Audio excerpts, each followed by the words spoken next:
Oh, he gets a lovely one on the legs and he gets a lovely century to boot. Gets some width and gets it through.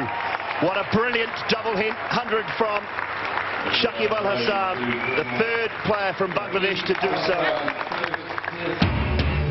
Wellington টেস্টে বিশ্বসেরা allrounder Shakib Al হাসানের double century ও 3000 রানের record. অধিনায়ক মুশফিকও করলেন দৃষ্টিনন্দন century.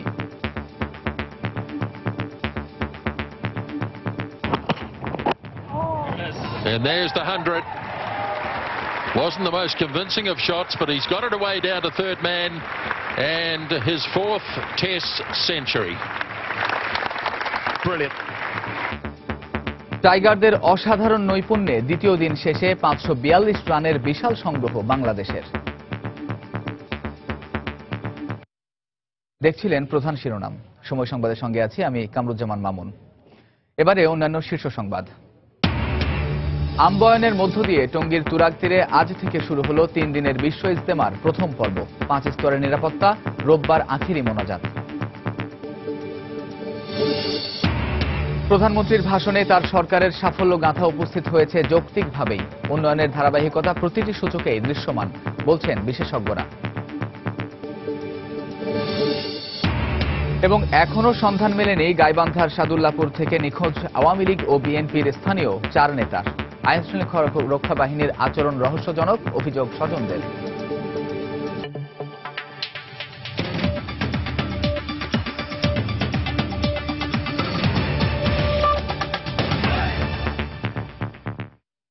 শুরুতে নিউজিল্যান্ডে প্রথম টেস্টে টাইগারদের অসাধারণ নৈপুণ্যের খবর। ওয়েলিংটনের বেসিন রিজার্ভে সিরিজের প্রথম টেস্টের দ্বিতীয় দিনে বিশ্বসেরা অলরাউন্ডার সাকিব আল হাসান করলেন ডাবল সেঞ্চুরি ও 3000 রানের অনন্য রেকর্ড। অধিনায়ক মুশফিকুর রহিমও করলেন দৃষ্টিনন্দন সেঞ্চুরি। বাংলাদেশের হয়ে সর্বোচ্চ রানের জুটির রেকর্ডও গড়লেন সাকিব মুশফিক। দ্বিতীয় দিন শেষে টাইগারদের সংগ্রহ 7 উইকেটে 542 রান। প্রথম দিনে বাংলাদেশের সংগ্রহ ছিল 3 উইকেটে 154। বেসিন রিজার্ভে খেলা দেখতে আসা কিউই দর্শকরা নিশ্চয়ই সীমিত ওভারের ম্যাচগুলোর কথা ভাবছিলেন, কিংবা দিনের শুরুতেই মুমিনুলের উইকেট ফেলে দেয়া নিউজিল্যান্ড বোলাররাও কি তখনও জানত ঠিক কি অপেক্ষা করছে তাদের জন্য। ব্যাট হাতে কিউই বোলারদের উপর একরকম স্ট্রিম রোলার চালিয়েছেন 2 টাইগার ব্যাটসম্যান মুশফিকুর রহিম ও সাকিব আল হাসান। বিশ্বসেরা অলরাউন্ডার সাকিব তৃতীয় বাংলাদেশী হিসেবে টেস্টে 3000 রানের মাইলফলক স্পর্শ করার পাশাপাশি তুলে নেন ক্যারিয়ারের প্রথম ডাবল সেঞ্চুরি। তৃতীয় বাংলাদেশী হিসেবে ডাবল সেঞ্চুরি আদায় করেন তিনি। সাকিবের পাশাপাশি সেঞ্চুরি তুলে নেন অধিনায়ক মুশফিকও। দুজন মিলে বাংলাদেশের পক্ষে যে কোনো উইকেটের সর্বোচ্চ পার্টনারশিপ গড়েন। এছাড়া কিউইদের মাটিতে পঞ্চম উইকেট জুটিতে সর্বোচ্চ রানের রেকর্ডটাও নিজেদের দখলে নেন এই দুজন। ইনজুরি থেকে ফেরা বোল্টের শিকার হয়ে 159 রান করে মুশফিক ফিরে যান। এরপর বাংলাদেশের হয়ে ব্যক্তিগত সর্বোচ্চ 217 রান করে দলীয় 536 রানে আউট হন সাকিবও। এ দুজনের দায়িত্বশীল ব্যাটিংয়ে দিন শেষে পাহাড় সমান সংগ্রহই পেয়েছে টাইগাররা। But there'll be some handshakes and why not? Great innings. Parvin Akter, সময় সংবাদ। Chances, they still appreciate the fact that this is very tight. Let's just let them enjoy it. টঙ্গীর তুরাগ তীরে আজ থেকে শুরু হয়েছে 3 দিনব্যাপী 52তম বিশ্ব ইজতেমার প্রথম পর্ব। ফজরের নামাজের পর আম্বায়নের মধ্য দিয়ে আনুষ্ঠানিকভাবে শুরু হয় এই ইজতেমা। আম্বায়নে তাবলিগের গুরুত্ব ও তাৎপর্য মুসল্লিদের সামনে তুলে ধরা হয়। শুক্রবার হওয়ায় আজ দেশের বৃহত্তম জুমার নামাজের জামায়াত অনুষ্ঠিত হবে ইজতেমা ময়দানে। এতে প্রায় 10 লাখ মুসল্লি জমায়েত হবেন বলে ধারণা করা হচ্ছে। ইতিমধ্যে দেশ বিদেশের লাখো মুসল্লি জড়ো হয়েছেন ইজতেমা ময়দানে। প্রথম পর্বে দেশের নির্দিষ্ট 16টি জেলার পাশাপাশি ইজতেমায় অংশ নিচ্ছেন প্রায় 50টি দেশ থেকে আসা ধর্মপ্রাণ মুসল্লিরা। ইজতেমা ময়দানে যাওয়ার জন্য রয়েছে 18টি প্রবেশ পথ। নিরাপত্তা নিশ্চিতে মাঠ পর্যবেক্ষণে থাকছে 14টি ওয়াচ টাওয়ার এবং প্রতিটি মোড়ে বসানো হয়েছে সিসি ক্যামেরা। আগামী রোববার আখিরি মোনাজাতের মধ্য দিয়ে শেষ হবে ইজতেমার প্রথম পর্ব। দ্বিতীয় পর্বের ইজতেমা শুরু হবে 20 জানুয়ারি।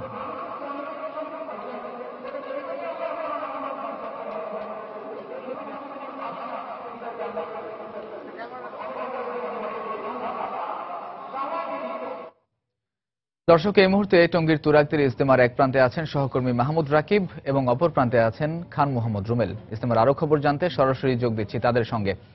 রাকিব। হ্যাঁ মামুন, আপনি জানেন যে আজ যেহেতু প্রথম দিনের ইজতেমা চলছে এবং আমরা তাই কিন্তু সকাল থেকেই দেখছি মূলত আম্বায়নের মাধ্যমে ইজতেমা শুরু হয়েছে। তো যেহেতু আর কিছুক্ষণ পরেই জুমার নামাজ শুরু হবে, যেহেতু এখন 12টা 10 মতো বাজে, হয়তো আপনি জানেন যে 1:30টার দিকে জুমার নামাজ অনুষ্ঠিত হবার কথা রয়েছে। এই কারণে কিন্তু শুধু 16টি জেলা থেকে না, ঢাকার আশপাশের বিভিন্ন জেলা থেকে হাজার হাজার মুসল্লি কিন্তু ইতিমধ্যে এই তুরাগ তীরের ইজতেমা মাঠ কিন্তু ভরে গিয়েছে। আপনি দেখছেন যে এদিকে যে একটি তুরাগ তীরের উপরে 7টি ব্রিজ করা হয়েছে, সেনাবাহিনী করে দিয়েছেন। সেই ব্রিজ থেকে কিন্তু এখানে হাজার হাজার মানুষ ইজতেমা মাঠে প্রবেশ করছেন। ইজতেমা মাঠ চারপাশ সহ ইজতেমা মাঠে প্রবেশ করেছেন এবং তারা কিন্তু সকাল থেকে আমরা দেখেছি যে এখানকার যারা মুরব্বী রয়েছেন, মুরব্বীরা কিন্তু বিভিন্ন বয়ান দিচ্ছিলেন আল্লাহ রাসূলের সম্পর্কে এবং সেগুলো কিন্তু তারা শুনছিলেন। এখন মূলত সেই সকাল থেকে আমরা দেখেছি যে এখানকার যারা মুরব্বী রয়েছেন, মুরব্বীরা কিন্তু বিভিন্ন বয়ান দিচ্ছিলেন আল্লাহ রাসূলের সম্পর্কে এবং সেগুলো কিন্তু তারা শুনছিলেন। এখন মূলত সেই বয়ান বন্ধ রাখা হয়েছে, যেহেতু কিছুক্ষণ পর নামাজ হবে। সেই নামাজের জন্য এখন মুসল্লিরা নামাজের প্রস্তুতি গ্রহণ করছেন। আমি আপনাকে জানিয়ে দেই যে এবার কিন্তু 52তম বিশ্ব ইজতেমা অনুষ্ঠিত হচ্ছে এবং এটি কিন্তু প্রথম পর্ব চলছে। হয়তোবা আপনি জানেন যে রোববারে আখিরি মোনাজাতের মাধ্যমে কিন্তু প্রথম পর্ব শেষ হবে এবং এরপরে কিন্তু আগামী শুক্রবার অর্থাৎ 20 তারিখ কিন্তু আবারও দ্বিতীয় পর্বের ইজতেমা শুরু হবে এবং একইভাবে কিন্তু এরপরে 22 তারিখ অর্থাৎ রোববারে সেখানে আখিরি মোনাজাতের মাধ্যমে প্রথম পর্বের ইজতেমা শেষ হবে। এবছর ইজতেমায় কিন্তু প্রায় 100 দেশের 30,000 বিদেশি মুসল্লি অংশগ্রহণ করছে। এর পাশাপাশি 16টি জেলার কয়েক লাখ মানুষ অংশগ্রহণ করছে। তো সব মিলিয়ে কিন্তু আমরা বলতে পারি যে এবছর ইজতেমায় মোট 32টি জেলার মানুষের অংশগ্রহণ করবেন এবং এখন পর্যন্ত ইজতেমা কিন্তু বেশ সুশৃঙ্খল ভাবেই চলছে এবং আইন শৃঙ্খলা বাহিনীর বিপুল সংখ্যক সদস্য, প্রায় 15,000 সদস্য মাঠের চারপাশে কিন্তু সিসি ক্যামেরা, ওয়াচ টাওয়ার যা আছে সবকিছু নিয়ে কিন্তু তারা এখানকার আইন শৃঙ্খলা বাহিনীর মোটামুটি এখন পর্যন্ত সুশৃঙ্খল রেখেছেন এবং তারা বলছেন কোনো ধরনের যাতে কোনো অপশক্তি এখানে কোনো সমস্যা সৃষ্টি করতে না পারে সেদিকেও তারা কিন্তু সর্বোচ্চ খেয়াল রাখছেন। তো মোটামুটি আমার কাছে এই ছিল সবশেষ খবর। মামুন, আমাদের সহকর্মী খান মোহাম্মদ রুমেল রয়েছে ইজতেমা মাঠের অপর প্রান্তে, আমরা একটু জানতে চাই তার কাছে সেখানকার খবর। রুমেল। রাকিব, ধন্যবাদ। ইজতেমার যে মূল ময়দানে আপনি বলছিলেন যে জুমার নামাজ আদায় করার জন্য আজকে ঢাকা এবং এর আশপাশের জেলা থেকে অনেক মানুষজন জড়ো হবেন। তো তেমনটাই আমরা দেখছি যে এই মুহূর্তে আমরা দেখছি যে দলে দলে মুসল্লিরা ইজতেমার যে মূল ময়দান রয়েছে সেই ভিতরের দিকে তারা প্রবেশ করার চেষ্টা করছেন এবং ভিতরে যদি জায়গা না হয় তাহলে ইজতেমার মূল ময়দানের বাইরে অর্থাৎ তুরাগ নদীর পশ্চিম পাশে সেই জায়গায় তো আমরা দেখছি যে অনেক মুসল্লিরা যাতে নামাজ আদায় করতে পারেন সেরকম ব্যবস্থা নেওয়া হয়েছে। এবং এবারের ইজতেমাতে আমরা একটা বিষয় লক্ষ্য করেছি, সেটি হচ্ছে যে প্রত্যেক বছরই ইজতেমার সময় আমরা দেখি যে এই মূল ময়দানের আশপাশে অনেক অস্থায়ী দোকান বসে, খাবারের দোকান, বিভিন্ন দ্রব্য সামগ্রীর দোকান। তো এবার হচ্ছে সে ধরনের কোনো দোকানগুলো বসতে দেওয়া হয়নি, যার ফলে হয়েছে যে মুসল্লিরা যারা ইজতেমায় অংশ নিতে এসেছেন তাদের চলাচলে কিন্তু অনেকটাই সুবিধা হচ্ছে এবং রাস্তায় যেসব যানজটগুলো হয় এইসব অস্থায়ী দোকানের কারণে এবার কিন্তু সেই ধরনের যানজট আমরা অন্ততপক্ষে আজকের এই প্রথম দিনটাতে দেখতে পাচ্ছি না। তো এই মুহূর্তে ইজতেমার যে বয়ান মঞ্চ সেখান থেকে আর কোনো বয়ান অনুষ্ঠিত হচ্ছে না, কারণ হচ্ছে যে আমি এর আগের জানিয়েছিলাম যে সেটি হচ্ছে মুসল্লিদেরকে জুমার নামাজের প্রস্তুতির জন্য সময় দেওয়া হয়েছিল। তো আমরা দেখেছি যে যেসব মুসল্লিরা ইজতেমার মূল ময়দানে ছিলেন অর্থাৎ যারা 3 দিনের জন্য এখানে এসেছেন তারা সবাই এরই মধ্যে প্রস্তুতি শেষ করে ফেলেছেন, অর্থাৎ অজু গোসলের যে কাজগুলো সেগুলো শেষ হয়ে গেছে। তো এখন মুসল্লিরা প্রস্তুত রয়েছেন জুমার নামাজে অংশ নেওয়ার জন্য। তো আমরা যদি ধারণা করছি হয়তো অল্প কিছুক্ষণের মধ্যেই জুমার নামাজের আগে যে ধরনের নসিহতমূলক কথাবার্তা বলা হয় সে কথাগুলো শুরু হবে, তারপরে জুমার নামাজের খুতবা এবং সবশেষে জুমার নামাজটি অনুষ্ঠিত হবে। তো এখানে একটু জানাই, সেটি হচ্ছে যে আমরা তাবলিগ জামাতের মুরব্বীদের সঙ্গে কথা বলে যেটি জেনেছি যে আজকে জুমার নামাজ এখানে পড়াবেন দিল্লির নিজামুদ্দিন জামে মসজিদের ইমাম মাওলানা মোহাম্মদ সাদ। তো তিনি এরই মধ্যে আপনি জানেন যে গতকালকে এই ইজতেমাতে ময়দানে এসে পৌঁছেছেন এবং তিনি আজকে জুমার নামাজ আদায় করবেন, তেমনটাই এখানে মুরব্বীদের পক্ষ থেকে জানানো হয়েছে। এবং জুমার নামাজটি শেষ হওয়ার পরে হচ্ছে মুসল্লিদেরকে দুপুরের খাবারের জন্য সময় দেওয়া হবে এবং দুপুরের খাবারের পরে কিছুক্ষণের জন্য তাদেরকে বিশ্রামের সময় দেওয়া হবে। এরপরে হচ্ছে আসরের নামাজের পর থেকে আবার বয়ান শুরু হবে। এবং আপনার জানেন মামুন যে সেটি হচ্ছে যে ইজতেমাটি আগামী রবিবার দিন হচ্ছে আখিরি মোনাজাতের মধ্য দিয়ে প্রথম পর্বের সমাপ্তি ঘটবে। তো কালকে থেকে ইজতেমাতে মুসল্লিরা এসেছিলেন এবং আজকে সকালেও আমরা দেখেছি যে মুসল্লিরা এসেছেন এবং আজকে দিনভরও মুসল্লিরা আসছেন। তো এখানে আয়োজকরা যারা আছেন তারা ধারণা করছেন যে আগামী কাল এবং হচ্ছে রোববার যেদিন শেষ দিন, তো সেই দিন পর্যন্ত মুসল্লিদের টঙ্গীমুখী স্রোত সেটি অব্যাহত থাকবে। তো সবকিছু মিলিয়ে আমরা বলতে পারি যে এখনো পর্যন্ত অত্যন্ত সুষ্ঠু পরিবেশে নিরাপদে এবং নির্বিঘ্নভাবে ইজতেমার কাজ এগিয়ে চলেছে। তো টঙ্গীর ইজতেমা ময়দান থেকে আমার কাছে এখন পর্যন্ত এই ছিল সব শেষ খবর। মামুন। দর্শক, বিশ্ব ইজতেমার খবর জানাতে ময়দানের দুপ্রান্ত থেকে যোগ দিয়েছিলেন দুই সহকর্মী মাহমুদ রাকিব এবং খান মোহাম্মদ রুমেল। প্রধানমন্ত্রী শেখ হাসিনার ভাষণে তার সরকারের সাফল্যগাথা যৌক্তিকভাবে উপস্থাপিত হয়েছে বলে মনে করেন বিশেষজ্ঞরা। তাদের মতে সরকারের উন্নয়নের ধারাবাহিকতা এখন প্রতিটি সূচকেই দৃশ্যমান। ডিজিটাল বাংলাদেশ গঠনে বর্তমান সরকারের নানা কর্মসূচি প্রশংসার দাবি রাখে বলেও অভিমত তাদের। গতকাল সন্ধ্যায় সরকার গঠনের ৩ বছর পূর্তিতে প্রধানমন্ত্রীর জাতির উদ্দেশ্যে দেয়া ভাষণের পর তারা তাদের পর্যবেক্ষণ তুলে ধরেন। 2014 সালের 5 জানুয়ারি হয়েছিল 10ম জাতীয় সংসদ নির্বাচন। ভোটে জয়ী হয়ে 12 জানুয়ারি যাত্রা শুরু করে আওয়ামী লীগের নেতৃত্বাধীন মহাজোট সরকার। এরপর পেরিয়েছে 3 বছর। এরই মধ্যে সরকারের ঝুড়িতে জমেছে বেশ কিছু সাফল্য। জঙ্গিবাদ মোকাবেলা, বড় উন্নয়ন প্রকল্প গ্রহণ সহ অর্থনৈতিক স্থিতিশীলতা ধরে রাখতে সক্ষম হয়েছে আওয়ামী লীগের নেতৃত্বাধীন সরকার। এর স্বীকৃতি স্বরূপ আন্তর্জাতিক ক্ষেত্রে প্রশংসা যেমনি এসেছে, তেমনিভাবে আন্তর্জাতিক সম্মাননা এবং পুরস্কার এসেছে রাষ্ট্রপ্রধানের হাতে। এই প্রেক্ষাপটে সরকার গঠনের 3 বছর পূর্তিতে প্রধানমন্ত্রী শেখ হাসিনা জাতির উদ্দেশ্যে দেয়া বক্তব্যে তার সরকারের নানা উন্নয়ন কার্যক্রম তুলে ধরলেন। দায়িত্ব পালন করে বিশেষজ্ঞরা বলছেন, দ্বিতীয় মেয়াদে সরকারের 3 বছরের উন্নয়নের সূচক জাতির প্রত্যাশা পূরণ করতে পেরেছে। মাননীয় প্রধানমন্ত্রীর ভাষণের মধ্য দিয়ে তার আত্মশ্লাঘাবোধ, তার সরকারের পক্ষ থেকে আত্মশ্লাঘাবোধ যৌক্তিকভাবে উপস্থাপিত হয়েছে। আমরাও আত্মতৃপ্তি পেয়েছি। বিগত 8 বছরে উন্নয়নের ধারাবাহিকতা প্রতিটি সূচকেই আমরা লক্ষ্য করেছি। এই সরকারের অধীনে নিজস্ব অর্থায়নে পদ্মা সেতুর মতো বড় উন্নয়ন প্রকল্পের কাজ শুরু হয়েছে। বিশেষজ্ঞরা একে সরকারের বড় সাফল্য হিসেবে দেখছেন। যোগাযোগ ক্ষেত্রে কিন্তু ব্যাপক একটা উন্নতি হয়েছে। এর মধ্যে সবচাইতে ল্যান্ডমার্ক প্রজেক্ট যেটি সরকারের, সেটি হচ্ছে ওয়ার্ল্ড ব্যাংককে চ্যালেঞ্জ করে নিজস্ব অর্থায়নে পদ্মা সেতু নির্মাণ কাজ শুরু করে দিয়েছে এবং এত বড় একটি অবকাঠামো নিজস্ব প্রযুক্তি এবং নিজস্ব অর্থায়নে করার মধ্য দিয়ে বাংলাদেশ কিন্তু বহির্বিশ্বে একটা বার্তা দিয়েছে যে বাংলাদেশ এখন তার নিজের পায়ে দাঁড়ানোর মতো ক্ষমতা রাখে। সরকারের উন্নয়ন কার্যক্রম সামনের দিনগুলোতে অব্যাহত থাকবে বলে আশা প্রকাশ করেছেন বিশেষজ্ঞরা। প্রধানমন্ত্রীর নেতৃত্বে বর্তমান সরকারকে অবশ্যই অভিনন্দন জানাবো, তবে আরো প্রত্যাশা রইল। এই সরকারের মেয়াদেই আওয়ামী লীগের নির্বাচনী ইস্তেহার পরিপূর্ণভাবে বাস্তবায়িত হবে এমন প্রত্যাশা বিশেষজ্ঞদের। তরিকুল ইসলাম সৌরভ, সময় সংবাদ, ঢাকা। দেশ নয়, বিএনপি এখন সংকটে রয়েছে, তাই তারা জাতির উদ্দেশ্যে দেয়া প্রধানমন্ত্রীর ভাষণে হতাশ। সকালে ধানমন্ডিতে আওয়ামী লীগ সভানেত্রীর পক্ষে শীতার্তদের মাঝে শীতবস্ত্র বিতরণ শেষে দলের সাধারণ সম্পাদক ওবায়দুল কাদের সাংবাদিকদের কথা বলেন। এ সময় তিনি বলেন, আগামী জাতীয় নির্বাচন সংবিধান অনুযায়ী অনুষ্ঠিত হবে। তিনি আরো বলেন, দেশের কোনো রাস্তা বন্ধ করে কোনো দলকে সভা সমাবেশ করতে দেওয়া হবে না। উন্নয়নের এমন কোন শাখা নেই যা নিয়ে তিনি বক্তব্য রাখেননি। সাধারণ মানুষ খুব খুশি, বিএনপির সাধারণ সমর্থকরাও তাদের আনন্দ এবং প্রধানমন্ত্রীর ভাষণে তাদের সন্তোষ তারা প্রকাশ্যেই করেছে। হতাশ হচ্ছে বিএনপি নেতারা, যেই নেতারা কর্মসূচি দিয়ে ঘরে বসে হিন্দি সিরিয়াল দেখে, সেই নেতারাই হতাশ।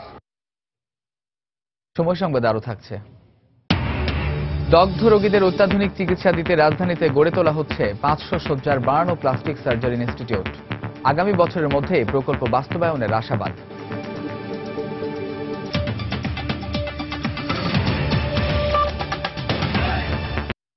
3 দিন পেরিয়ে গেলেও গাইবান্ধার সাদুল্লাপুর থেকে নিখোঁজ হওয়া আওয়ামী লীগ ও বিএনপির স্থানীয় 4 নেতার সন্ধান মেলেনি এখনো। উদ্বিগ্ন হয়ে পড়েছেন তাদের স্বজনরা। তাদের দাবি, থানায় অভিযোগ করা হলেও নিখোঁজদের উদ্ধারে আইনশৃঙ্খলা রক্ষা বাহিনীর আচরণ রহস্যজনক। এ ব্যাপারে ক্ষোভ প্রকাশ করে আন্দোলনেরও হুমকি দিয়েছেন আওয়ামী লীগ নেতারা। তবে পুলিশের দাবি নিখোঁজদের সন্ধানে তৎপর রয়েছেন তারা। ওবায়দুল ইসলামের ক্যামেরায় আরো জানাচ্ছেন হেদায়েতুল ইসলাম বাবু। 4 দিন ধরে বাবাকে না দেখতে পেয়ে বায়না ধরেছে শিশুটি। বাবা আসছে না কেন? ছোট্ট শিশুর এমন প্রশ্নের উত্তর জানা নেই মা লাভলি বেগমের। স্বজনরা জানান, গত 9 জানুয়ারি নিখোঁজ হন যুবলীগ নেতা সাদুল্লাপুর উপজেলার দামোদরপুর ইউনিয়নের সাবেক চেয়ারম্যান মনোয়ারুল হাসান জিম মণ্ডল। এরপর তার সন্ধান পেতে থানায় যান পরিবারের সদস্যরা। আমরা যখন থানায় একটা অভিযোগ জানাইছি, তারপরে থানা কোনো করতেছে না। তারা বলছে যে আছে আসবে। র্যাব, আর্মি, পুলিশ, তার ডিবি সবখানে অনক্ষণ কথা কেউ স্বীকার হচ্ছে না। জিমের সাথে সেদিন নিখোঁজ হন সাদুল্লাপুর উপজেলার দামোদরপুর ইউনিয়ন ছাত্রলীগের সাবেক সভাপতি সাদেকুল ইসলাম সাদেক। পরদিন 10 জানুয়ারি নলডাঙ্গা রেলগেট এলাকা থেকে নিখোঁজ হন ইউনিয়ন আওয়ামী লীগের নেতা মাইদুল ইসলাম প্রিন্স ও ইউনিয়ন যুবদলের নেতা শফিকুল ইসলাম শাপলা। আমার স্বামীর মুক্তি চাই, আমার সন্তান তার বাবাকে চায়। আমার ছেলে তো অপরাধী না, ওকে কেন নিয়ে যাবে? 2-1 রিং গেছে, যাওয়ার পরে আর রিসিভ হয়নি, কাটি দিছে, ওই যে বন্ধ আর খুলেনি। এদিকে এমপি লিটন হত্যাকাণ্ডের পর গাইবান্ধা জুড়ে আইন শৃঙ্খলা রক্ষা বাহিনীর কড়া নজরদারির মধ্যে 4 জন নিখোঁজ হওয়ায় ক্ষোভ প্রকাশ করেছেন স্থানীয় জনপ্রতিনিধি ও আওয়ামী লীগ নেতারা। তবে পুলিশ কর্মকর্তার দাবি, নিখোঁজদের খুঁজে বের করতে সচেষ্ট তারা। আমরা চাই কর্মসূচির আগেই প্রশাসনের লোকজন আমাদের ভাইদেরকে ফিরিয়ে দিন। 5-7 দিন থেকে নলডাঙ্গায় আইন শৃঙ্খলা বাহিনীর বিভিন্ন সদস্য এখানে কিন্তু মোতায়েন আছে এবং কাজ করতেছে। এইবার আমরা অভিযোগও পেয়েছি, আমরা অনুসন্ধান করছি, আমাদের উদ্যোগ অফিস অনুসন্ধান করতেছে তাদের কিভাবে উদ্ধার করা যায়। এ ঘটনায় গত 11 জানুয়ারি নিখোঁজ 4 জনের পরিবারের পক্ষ থেকে সাদুল্লাপুর থানায় পৃথক অভিযোগ দায়ের করা হয়েছে। হেদায়েতুল ইসলাম বাবু, সময় সংবাদ, গাইবান্ধা। অনুমোদন ছাড়াই রাজধানীতে ব্যাঙের ছাতার মতো গড়ে উঠেছে ড্রাইভিং প্রশিক্ষণ ইনস্টিটিউট। এসব ইনস্টিটিউশনে না আছে অনুমোদিত প্রশিক্ষক, না আছে প্রশিক্ষণের কোনো জায়গা। যোগাযোগ বিশেষজ্ঞরা বলছেন, কর্তৃপক্ষের অবহেলার কারণেই এসব ইনস্টিটিউট মালিকরা প্রশিক্ষণের নামে হাতিয়ে নিচ্ছেন অর্থ।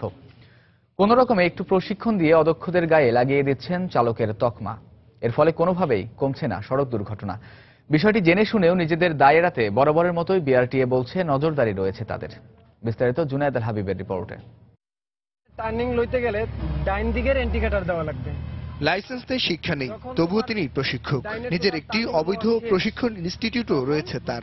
আর রাজধানীর ব্যস্ত সড়কে ফিটনেসবিহীন গাড়ি দিয়ে এভাবেই প্রতিনিয়ত প্রশিক্ষণ দেন তিনি। এতে ভালো অর্থ উপার্জন হয়, কিন্তু তার হাত ধরে কতজন ভালো চালক হয়েছেন সে প্রশ্নেই থমকে গেলেন। আমরা প্রশিক্ষণ দেই ঠিক আছে, কিন্তু আমরা একজন ক্লিয়ার ড্রাইভার, কিন্তু বিআরটিএর যে নিয়ম কারণ আছে এগুলা কিন্তু আমি তো ভালো কথা, আমার ওস্তাদও মনে হয় যে ভালো করে জানা। এরকম রাজধানীর অলিতে গলিতে গড়ে উঠেছে অসংখ্য ড্রাইভিং স্কুল। অনুমোদন না থাকলেও প্রশাসনকে ম্যানেজ করে ভালোই চলছে তাদের। সরকারি অনুমোদন লাগে, তবে আমি দিচ্ছি কাগজ, এখনো আমারটা আসে না। সরকারের লোকজন তো আইসা ডিস্টার্ব করে, তারপর আমাদের ম্যানেজ করে নিতে হয় আর কি। কাগজপত্র এগুলো তো বের করতে হবে, কইরা দেখতে হবে যে আসলে ওদের শর্ত কি আছে। এই জিনিসগুলো আমাদের আছে, সব এই জিনিসটা মালিকের কাছে। যোগাযোগ বিশেষজ্ঞরা বলছেন, সড়ক দুর্ঘটনা কমাতে সরকারি প্রশিক্ষণ ইনস্টিটিউট বৃদ্ধির পাশাপাশি এসব অবৈধ ইনস্টিটিউট বন্ধে দ্রুত পদক্ষেপ নিতে হবে সরকারকে। ছোট্ট একটা ঘর, যেখানে একটা গাড়ি রাখারও তাদের জায়গা নাই, অথচ একটা ছোট্ট ঘরে কিছু আপনি সাইন ইন সিগন্যাল দিয়ে লেখা থাকে ড্রাইভিং ট্রেনিং ইনস্টিটিউট। এগুলো দিয়ে আপনি প্রকৃত ড্রাইভার তৈরি করা খুব কষ্ট এবং আমার মনে হয় দুঃসাধ্য। দায়েরিয়ে নিয়ন্ত্রণ সংস্থা বিআরটিএ বলছে তদারকি রয়েছে তাদের। যখনই কোনো এলাকায় এ ধরনের স্কুল সম্পর্কে আমরা অভিযোগ আমাদের কাছে আসে, আমাদের ম্যাজিস্ট্রেট যায়, যে সেখানে মামলা করে এবং তাদেরকে ফাইন ইত্যাদি জরিমানা যেটা করা সেটা আইনমত তারা সেই ব্যবস্থা গ্রহণ করে। দেশের সড়ক মহাসড়কগুলো যেন পরিণত হয়েছে মৃত্যুর ফাঁদে। প্রতিদিনই কোথাও না কোথাও ঘটছে দুর্ঘটনা, বাড়ছে অনাকাঙ্ক্ষিত মৃত্যুর মিছিল। বাংলাদেশ প্রকৌশল বিশ্ববিদ্যালয় বুয়েটের এক জরিপ বলছে, এই দুর্ঘটনার 70% ঘটে অদক্ষ চালকের কারণে। তাই যোগাযোগ বিশেষজ্ঞরা বলছেন, দুর্ঘটনার মাত্রা কমাতে সবার আগে নজর দিতে হবে দক্ষ চালক তৈরির বিষয়ে। জুনায়েদ আল হাবিব, সময় সংবাদ, সাভার। সময় সংবাদ আরো থাকছে। জাহাঙ্গীরনগর বিশ্ববিদ্যালয়ে ভিড় করেছে বিভিন্ন প্রজাতির পরিযায়ী পাখি। অতিথি পাখি রক্ষা করে প্রাকৃতিক ভারসাম্য, মত বিশেষজ্ঞদের। দর্শনার্থীদের সচেতন হওয়ার পরামর্শ।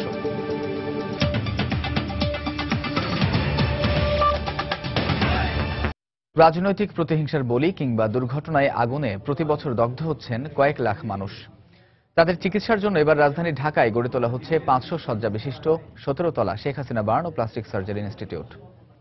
স্বাস্থ্য মন্ত্রণালয় আশা করছে 2018 সালের মধ্যেই এই প্রকল্প বাস্তবায়ন সম্ভব হবে। এই ইনস্টিটিউটটি চালু হলে দেশের চিকিৎসা সেবা অনেক দূর এগিয়ে যাবে বলে মনে করছেন সংশ্লিষ্টরা। তাহিয়া রুবাইয়াত, অপলার রিপোর্ট। আগুনের নৃশংসতায় পুড়ে যাওয়া মানুষদের ভরসার জায়গা এই ঢাকা মেডিকেলের বার্ন ইউনিট। 1986 সালে একটি ওয়ার্ডে মাত্র 5টি বেড নিয়ে চালু হয় এই বার্ন বিভাগ। বর্তমানে এতে সিট রয়েছে 300টি, কিন্তু প্রতিনিয়তই আগুনে দগ্ধ হয়ে এখানে চিকিৎসা নিচ্ছে 4.5 শতাধিক রোগী। ফলে তাদের পক্ষে প্রয়োজনীয় সেবা পাওয়া সম্ভব হচ্ছে না।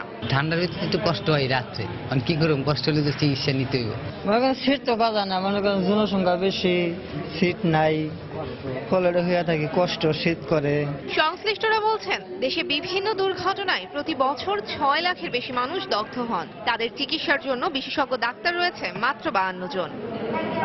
তাই সব দিক বিবেচনা করে আগুনে দগ্ধদের বিশ্বমানের চিকিৎসা সেবা দিতে রাজধানীতে গড়ে তোলা হচ্ছে স্বতন্ত্র বার্ন ও প্লাস্টিক সার্জারি ইনস্টিটিউট।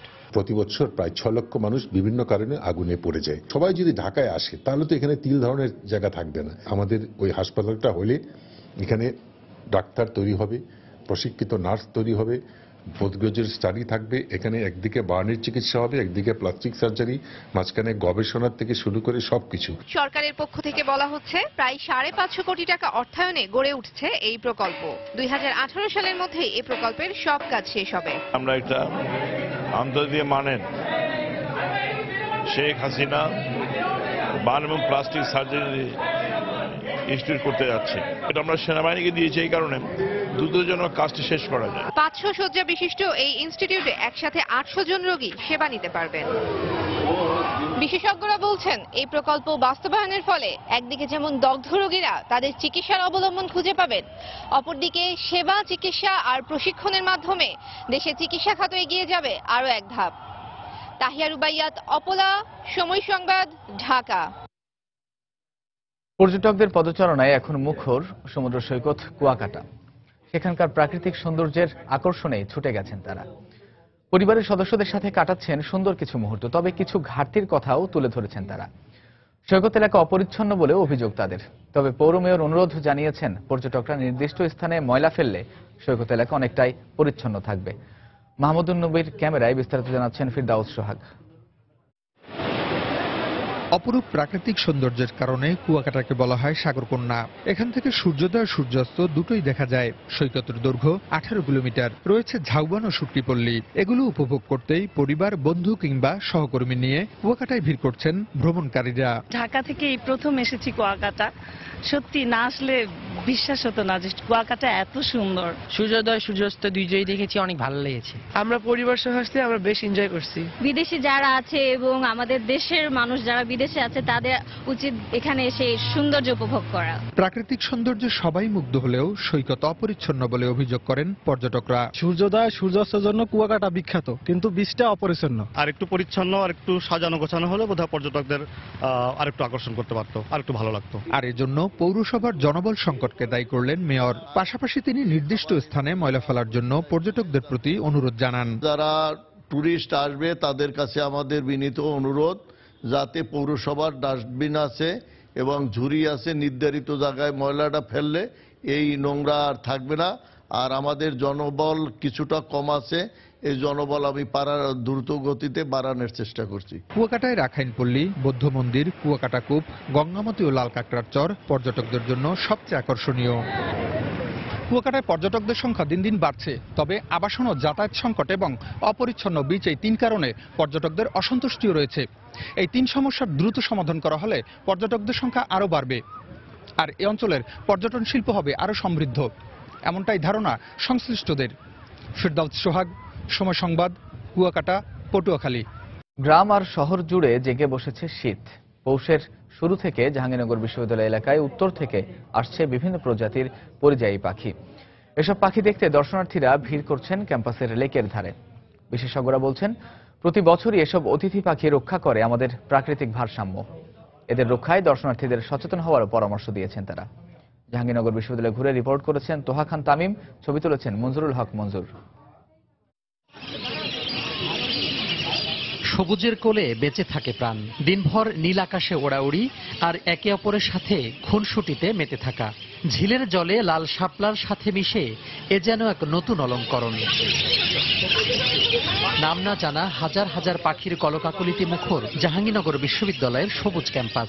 অতিথি পাখির বিচরণে প্রতি বছর প্রাকৃতিকভাবে সেজে ওঠে এমন অপরূপ সাজে। পাখির কিচিরমিচির শব্দে বিমোহিত হয় প্রকৃতিপ্রেমীরা। শীতকালটাই অনেক অতিথি পাখি আসে আর ওটা দেখে মন ভরে যায়। ঢাকা শহরে তো শুধু শব্দ আর শব্দ, কিন্তু এখানে পাখির শব্দ আসলে মনোমুগ্ধকর। পাখির সাথে মানুষের যে একটা বন্ধুত্ব, সেদিকে হয়তো আমরা ধীরে ধীরে এগোচ্ছি বলে মনে করি। সবাই যদি এই আচরণগত পরিবর্তন কিছুটা আনতে সক্ষম হয়, সেক্ষেত্রে পাখিগুলো থাকবে। আদারওয়াইজ দেখা যাবে যে 2-4 বছর পরে এই দৃশ্যটা হয়তো আমরা আর দেখতে পাবো না। এ পর্যন্ত 198 প্রজাতির পরিযায়ী পাখির দেখা মিলেছে এই ক্যাম্পাসে। বিশেষজ্ঞরা বলছেন, সচেতন না হলে হারিয়ে যেতে পারে প্রকৃতির এই অপরূপ সৌন্দর্য। যে লেকগুলিতে বসে তার আশপাশে গাড়ি চলাচল, বিশেষ করে হর্ন বাজানো, এটা যেভাবে হোক বন্ধ করতে হবে। লেকের আশপাশে যাতে মাইক বাজানো না হয়, ছবি তোলার জন্য অহেতুক যেন পাখিকে উড়ানোর চেষ্টা না করি। তাদের মতে পরিযায়ী পাখি শুধু নন্দনতত্ত্বের খোরাকি যোগায় না, বরং পুরো বাস্তু সংস্থানের একটি অংশ হিসেবেও কাজ করে থাকে। জলভূমি থেকে কিন্তু তারা জলজ উদ্ভিদ, পোকামাকড়, এছাড়া ছোট কিছু মাছ, এগুলো খেয়ে কিন্তু পুরো বাস্তু সংস্থানেরই একটা অংশ হিসেবে কাজ করে। এখানে ছোট বড় প্রায় 17টি জলাশয় থাকলেও হাতে গোনা 2-3টি জলাশয়ে পাখিরা তাদের আবাস করে তোলে। পাখিদের আকাশে নেই কোনো সীমারেখা, তাই তো সুস্থ ও নিরাপদ আশ্রয় পেতে প্রতি বছরের মতো উত্তর থেকে ছুটে এসেছে এই পরিযায়ী পাখিরা। 29 বছরের ধারাবাহিকতা অব্যাহত রাখতে সচেতনতা বাড়ানোর পাশাপাশি পাখিদের নিরাপদ আশ্রয় গড়ে তোলার পরামর্শ প্রাণীবিদদের। তোহাকান তামিম, সময় সংবাদ, জাহাঙ্গীরনগর বিশ্ববিদ্যালয়, সাভার। বরিশালে আওয়ামী লীগ এক নেতার বাসার সামনে থেকে বোমার মতো দেখতে একটি বস্তু উদ্ধার করেছে পুলিশ। সকালে নগরের শ্যামবাবু লেন এলাকা থেকে বস্তুটি উদ্ধার করা হয়। পুলিশ জানায়, মহানগর আওয়ামী লীগের সহসভাপতি অ্যাডভোকেট আফজালুর করিমের শ্যামবাবু লেন এলাকার বাসার সামনে টেপ মোড়ানো বোমার মতো একটি বস্তু দেখতে পায় এলাকাবাসী। খবর পেয়ে ঘটনাস্থল থেকে বস্তুটি উদ্ধার করে পুলিশ। তবে কে বা কারা এই বস্তুটি রেখেছে সে ব্যাপারে তাৎক্ষণিকভাবে কিছু জানাতে পারেনি তারা। রাত্রে 11টার সময় একটা সাদা একটা হুন্ডা নিয়ে এসে 2জন লোক, তো পিছন দিয়ে যখন লোকটা যখন নামছে, নামিয়ে দেখলাম যে এরকম একটা কাইতে এসে মাত্র সে আবার সাথে সাথে চলে গেছে। সকালবেলা বাইরে দেখি লাল টেপ পেছনে সিগারেটের মাথার মতো সাদা দেখা যায়, পটকা বা বোমা সদস্য দেখা যায়। তারপরও আমরা এটা দেখতেছি, আমাদের সিনিয়র স্যারেরাও আসতেছেন। এটা দেখার পরে বিষয়টা তদন্ত করার পরে আসলে বোমা কিনা এটা দেখার পরে যদি বোমা হয় তাহলে এটা আইনগত ব্যবস্থা, যে সকল প্রক্রিয়া আছে সেগুলো গ্রহণ করা হবে। দেশের বাইরের খবর। সিরিয়ার দামেস্কে শক্তিশালী আত্মঘাতী বোমা হামলায় অন্তত 8 জন নিহত হয়েছে। এ হামলায় আহত হয়েছে অনেকে, এদের মধ্যে বেশ কয়েকজনের অবস্থা আশঙ্কাজনক। দেশটির রাষ্ট্রীয় টেলিভিশনের খবরে বলা হয়, দামেস্কের কাফির সৌসা এলাকায় এই হামলা চালানো হয়। তাৎক্ষণিকভাবে কোনো গোষ্ঠী এ হামলার দায় স্বীকার করেনি। ভিডিও ফুটেজে দেখা যায়, বোমা হামলার পর সেখানকার কয়েকটি গাড়ি বিধ্বস্ত হয়ে গেছে। ওই জায়গায় সিরীয় সরকারের খুব গুরুত্বপূর্ণ স্থাপনা রয়েছে বলে গণমাধ্যমের খবরে বলা হয়। এছাড়া তার একটু দূরে কয়েকটি দেশের নিরাপত্তা বাহিনীর গোয়েন্দা কার্যালয়ের অবস্থান, সেখানে সর্বোচ্চ নিরাপত্তা ব্যবস্থা ছিল। সিরিয়া যুদ্ধে দেশটির বিভিন্ন অঞ্চল বিদ্রোহী বাহিনী দখলে নিলেও দামেস্ক এখনো পুরোপুরি নিয়ন্ত্রণে রয়েছে বলে দাবি করেছে আসাদ সরকার। আবারও ক্রীড়া অঙ্গনের খবর। ফিফার সবশেষ প্রকাশিত র্যাঙ্কিংয়ে 5 ধাপ পিছিয়েছে বাংলাদেশ। নতুন ঘোষিত র্যাঙ্কিং অনুযায়ী বাংলাদেশের অবস্থান র্যাঙ্কিংয়ের 190তম স্থানে। এছাড়া শীর্ষস্থান অক্ষুণ্ণ রেখেছে লিওনেল মেসির আর্জেন্টিনা। দ্বিতীয় ও তৃতীয় স্থানে আছে যথাক্রমে ব্রাজিল ও জার্মানি। শীর্ষস্থানে থাকা আলবি সেলেস্তেদের পয়েন্ট 1634, নেইমারের ব্রাজিলের পয়েন্ট 1544 এবং জার্মানির 1433। 1404 পয়েন্ট নিয়ে চিলি আছে র্যাঙ্কিংয়ের 4 নম্বরে, আর 1368 পয়েন্ট নিয়ে র্যাঙ্কিংয়ে 5 অবস্থান ধরে রয়েছে বেলজিয়াম। এরপর র্যাঙ্কিংয়ে 6, 7 ও 8, 9 নম্বরে আছে যথাক্রমে কলম্বিয়া, ফ্রান্স, ক্রিস্টিয়ানো রোনালদোর পর্তুগাল ও লুইস সুয়ারেজের উরুগুয়ে। 1166 পয়েন্ট নিয়ে ফিফা র্যাঙ্কিংয়ের 10 নম্বরে আছে 2010 এর বিশ্বকাপ জয়ী স্পেন। র্যাঙ্কিংয়ের শীর্ষ 34টি অবস্থানই অপরিবর্তিত আছে। তবে বদলেছে বাংলাদেশের অবস্থান। সাম্প্রতিক সময়ের বাজে পারফরমেন্সের কারণে 5 ধাপ পিছিয়েছে, 190তে নেমে গেছে লাল সবুজের প্রতিনিধিরা। ক্রিকেট। দক্ষিণ আফ্রিকা শ্রীলঙ্কা টেস্ট সিরিজ প্রসঙ্গ। জোহানেসবার্গে শ্রীলঙ্কার বিপক্ষে নিজের ক্যারিয়ারের 100তম টেস্ট খেলতে নামা হাশিম আমলা ও ডুমিনির সেঞ্চুরিতে রানের পাহাড় গড়তে যাচ্ছে স্বাগতিক দক্ষিণ আফ্রিকা। প্রথম দিন শেষে প্রোটিয়াদের সংগ্রহ 3 উইকেটে 338 রান। টস জিতে আগে ব্যাট করতে নেমে শুরুটা ভালো না হলেও আমলা ডুমিনির ব্যাটে ভর করে ঘুরে দাঁড়াতে থাকে দক্ষিণ আফ্রিকা। ওপেনার কুক ব্যক্তিগত 10 ও এলগার মাত্র 27 রান করে সাজঘরে ফিরলে দলীয় 45 রানেই 2 ওপেনারকে হারিয়ে বিপদে পড়ে প্রোটিয়ারা।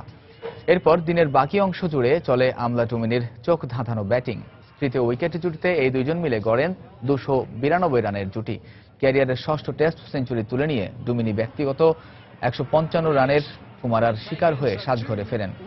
যদিও শততম টেস্ট খেলতে নেমে নিজের ক্যারিয়ারের 26তম শতরান করে দ্বিতীয় দিনে ব্যাটিংয়ে নামবেন হাশিম আমলা। তার সঙ্গে 0 রান নিয়ে অপরাজিত থাকা অপর প্রোটিয়া ব্যাটসম্যান অভিষিক্ত অলিভিয়ার।